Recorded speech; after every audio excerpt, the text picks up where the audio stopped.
Hello everyone. ये question UPSC 2022 का है। टॉपिक है रेशियो एंड प्रोपोर्शन। तो चलो देखते हैं इस क्वेश्चन को कैसे अप्रोच करना है। तो क्वेश्चन ये पूछा जा रहा है कि एक पर्सन एक्स है, वो डिस्ट्रीब्यूट करना चाहता है कुछ पेन्स एमंग 6 चिल्ड्रन, 6 बच्चों के साथ एमंग वो डिस्ट्रीब्यूट कर रहा है A B C D E F के एमंग। ठीक है। तो कंडीशन दिया हुआ है कि ए जो है ना, ए को मिल रहा है twice the number of pen received by B. Okay, तो ए की मिल रहा है डबल ऑफ बी। तो थोड़ा सा अगर रेशियो में लिखना चाहोगे ना, चलो ठीक है, इसको रेशियो में भी लिख सकते हैं। A by B is equal to क्या लिख सकते हो, 2/1 लिख सकते हो। ओके, या फिर ऐसे भी लिख सकते हो, कोई इशू नहीं है।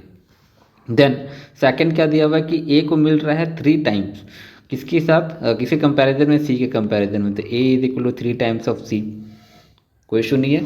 ठीक है, तो चलो यहाँ पे लिख देते हैं A by C is equal to 3/1। इसी तरह A is equal to 4 times D, तो A by D is equal to 4/1। Then A is equal to 5 times E, that means A by E is equal to 5/1। और एक है, हाँ 5 6 I mean F भी है, तो 6 एफ हो जाएगा। तो यहाँ पे हो जाएगा A by F is equal to 6/1। Okay, तो आप अगर रेशियो एंड प्रोपोर्शन थोड़ा सा भी पढ़े होगे ना, इसका मतलब आई मीन स्टार्टिंग अगर पढ़े होगे, बेसिक पढ़े होगे, तो आपको पता होगा कि जब यहाँ पे इस तरह रहता है, ठीक है, तो यहाँ पे रेशियो में जैसे ए है ना, तीनों 5 जगह पे ए लिखा हुआ है, लेकिन ए का जो यहाँ पे रेशियो दिया हुआ है वो आपको सब जगह डिफरेंट डिफरेंट है। तो आपको ये सेम बनाना पड़ता है, सेम करना पड़ता है। और सेम करने के लिए हम लोग क्या करेंगे, सेम करने के लिए यहाँ पे एलसीएम लेंगे, एलसीएम ऑफ जो भी नंबर्स है, दैट इज़ 2 3 4 5 6, सबका एलसीएम लेंगे। तो एलसीएम लेंगे तो दैट विल बिकम 60।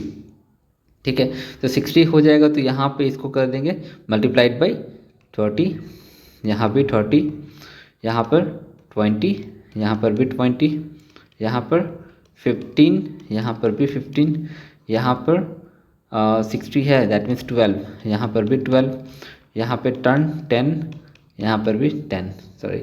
ओके, तो ये हो जाएगा 60/30, जो हो जाएगा 60/20, ये हो जाएगा 60/15, और ये हो जाएगा 60/12, ये हो जाएगा 60/10। ओके, अब ये जो नंबर्स है ना, ये मिनिमम नंबर्स है। इतना मिनिमम नंबर्स जो है वो डिस्ट्रीब्यूट करेगा। लेकिन एक चीज़ है यहाँ पे, जैसे कि ए इज इक्वल टू हम लिख सकते हैं कि ए का वैल्यू कितना है, 60 है। बी का वैल्यू लिख सकते हैं हम लोग कितना है, 30 है। सी का वैल्यू है 20, डी का वैल्यू है 15, और ई का वैल्यू है 12, और एफ का वैल्यू है 10। लेकिन यहाँ पे कंडीशन दिया हुआ है ना कि सबको जितना भी मिनिमम नंबर तुमको निकालना ही है, लेकिन सबको यहाँ पे इवन नंबर मिलना चाहिए। लेकिन हमको डी का यहाँ पे ऑड नंबर मिल रहा है। जब इसको इवन करना होगा तो 2 से मल्टीप्लाई करना होगा, तो बाकी सबको भी 2 से मल्टीप्लाई करना होगा।